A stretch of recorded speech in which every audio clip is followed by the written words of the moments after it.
यह कहानी है एक ऐसे लड़के की जिसने एक दिन दुनिया का सबसे बड़ा राज खोल दिया। उसका नाम था आरव। आरव कोई आम बच्चा नहीं था।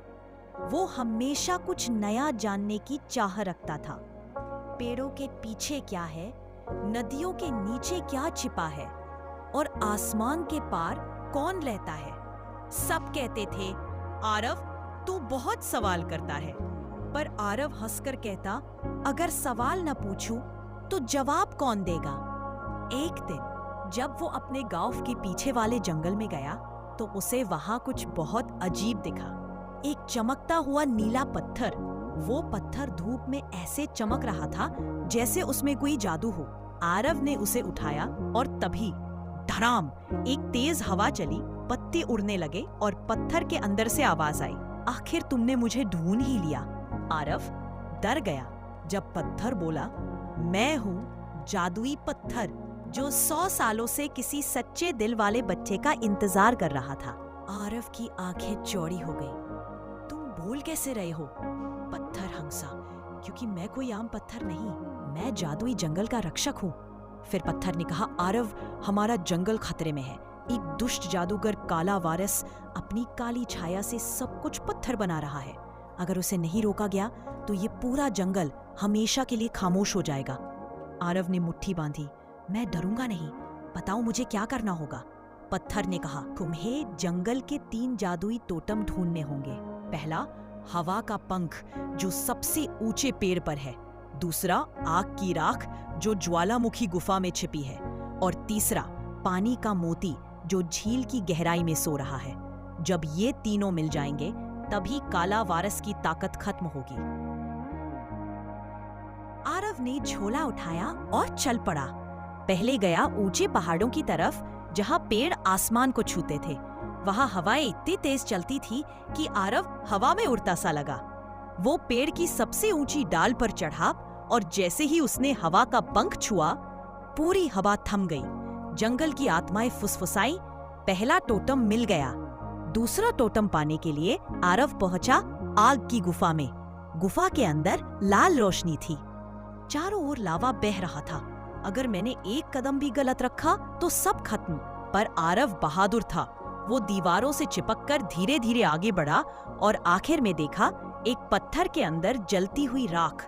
जैसे ही उसने उसे छुआ, फू, लपटें नीली हो गईं और एक जलते हुए फीनिक्स की परछाई दिखाई दी।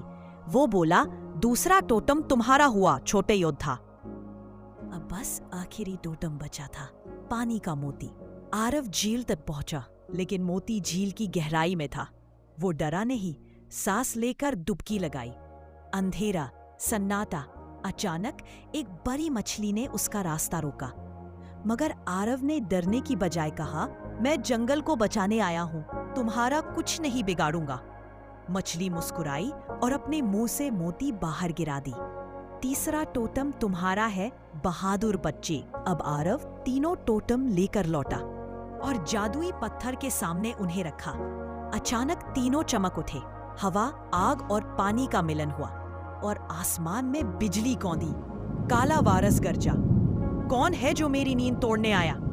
आरव बोला, मैं हूं आरव, और अब ये जंगल तुम्हारे डर से आजाद होगा। काला वारिस ने जादू चलाया, लेकिन तीनों टोटम ने मिलकर उसे पत्थर बना दिया। जंगल में फिर से रंग लौट आए। पेड़ झूम उठे, पक्षी गाने लगे। जादुई पत्थर मुस्कुराहा, आरव तुमने आज सिर्फ जंगल ही नहीं, खुद को भी जान लिया। कभी मत भूलना, असली ताकत जादू में नहीं, दिल की सच्चाई में होती है। आरव मुस्कुराया, अब ये जंगल हमेशा जिंदा रहेगा। अब सब कुछ शांत था। पेड़ झूम रहे थे, झील चमक रही थी और पक्षी गा रहे थे। पर आरव के मन में एक सवाल था, अगर काला वारिस पत्थर बन गया तो उसकी जादुई किताब कहाँ गई? वो किताब ही थी जिसमें समय को रोकने का जादू लिखा था। एक रात जब पूरा गांव सो रहा था, तभी आरव को वही जादुई पत्थर फिर से चमकता दिखाई दिया। वो पत्थर बोला, आरव जंगल अभी पूरी तरह सुरक्षित नहीं है। आरव ने चौंक कर पूछा, क्या? मैंने तो काला वारस को हरा दिया था ना, पत्थर ने गहरी आवाज में कहा। पर उसकी आत्मा अभी भी आजाद है और उसने जादू की किताब को समय के द्वार में छिपा दिया है। अगर वो किताब गलत हाथों में चली गई तो समय ही रुक जाएगा। आरव ने बिना देर किए कहा, मैं तैयार हूँ, बताओ वो द्वार कहाँ है? पत्थर ने जवाब दिया, वो द्वार जंगल के उस हिस्से में है जहाँ समय उल्टा चलता है, जहाँ सूरज पश्चिम से निकलता है और परछाइयाँ खुद चलती हैं। आरव बोला, वो जगह तो कोई जानता भी नहीं। पत्थर मुस्कुराया, अब जानोगे तुम। आरव चला, घने पेड़ों के बीच अंधेरी गुफाओं से होकर, और फिर पहुंचा एक जगह जहां सब कुछ उल्टा था। पानी ऊपर की ओर बह रहा था, फूल रात में खिल रहे थे और घड़ी की सुइयां पीछे घूम रही थीं। अचानक जमीन कांपी, धम्ममम। जमीन के बीच में एक विशाल घड़ी का आकार बना और बीच में खुला समय का द्वार। आरव ने एक कदम अंदर रखा और तुरंत वो एक दूसरे जमाने में पहुंच गया। वहां आसमान में 3 चांद थे, पेड़ लोहे के बने थे और हवा में नीली चमक थी। ये कौन सी जगह है? आरव ने पूछा।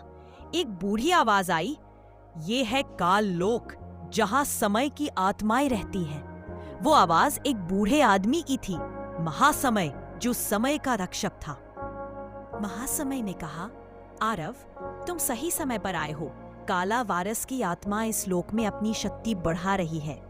अगर वो यहाँ की घड़ी को छू ले तो पूरी दुनिया रुक जाएगी। आरव ने पूछा, तो मुझे क्या करना होगा? महासमय ने कहा, इस द्वार के अंदर 3 समय के क्रिस्टल हैं, भूत का क्रिस्टल, वर्तमान का क्रिस्टल, भविष्य का क्रिस्टल। उन्हें एक साथ लाकर समय की घड़ी को चालू रखना होगा। आरव पहले पहुंचा भूत के क्रिस्टल तक। वहां वो अपने बचपन का रूप देखता है, मिट्टी में खेलता हुआ, हंसता हुआ। लेकिन तभी छाया उठती है, मैं तुम्हारा डर हूं। आरव ने कहा, मैं डरता नहीं अब। और जैसे ही उसने छाया का सामना किया, क्रिस्टल चमक उठा। पहला क्रिस्टल मिल गया। वो फिर पहुंचा वर्तमान के क्रिस्टल के पास। वहां उसने अपने गांव को देखा, माँ पापा को देखा जो उसके लौटने का इंतजार कर रहे थे। वो मुस्कुराया और बोला, मेरे पास लौटने की वजह है और वही मेरी ताकत है। क्रिस्टल ने सुनहरी रोशनी छोड़ी। दूसरा क्रिस्टल भी मिल गया। अब बचा था भविष्य का क्रिस्टल। वो एक ऊंचे टॉवर में बंद था, जिसकी रखवाली खुद काला वारस की आत्मा कर रही थी। तू फिर आ गया बच्चे, काला वारस की आत्मा ने कहा। इस बार तू जीत नहीं पाएगा, क्योंकि अब मैं समय से बाहर हूँ, आरव बोला। पर सच्चाई हमेशा समय के अंदर रहती है। वो उछला, कूदता हुआ ऊपर पहुंचा। तीनों क्रिस्टल एक साथ चमके, धम हम हम हम। घड़ी चल पड़ी और काला वारस की आत्मा धुएं में बदलकर गायब हो गई। महासमय ने मुस्कुराकर कहा, आरव, तुमने आज फिर समय को बचा लिया। अब ये घड़ी हमेशा तुम्हारे नाम से जानी जाएगी, आरव का समय। आरव हंसा, मैं तो बस अपने जंगल को बचाना चाहता था। पत्थर की आवाज आई, और तुमने पूरी दुनिया को बचा लिया। और जब आरव अपने गांव लौटा तो जंगल की हवाएं फिर से गाने लगी। पेड़ों के बीच से आती आवाज कहती थी, हर सच्चे दिल में समय को बदलने की ताकत होती है।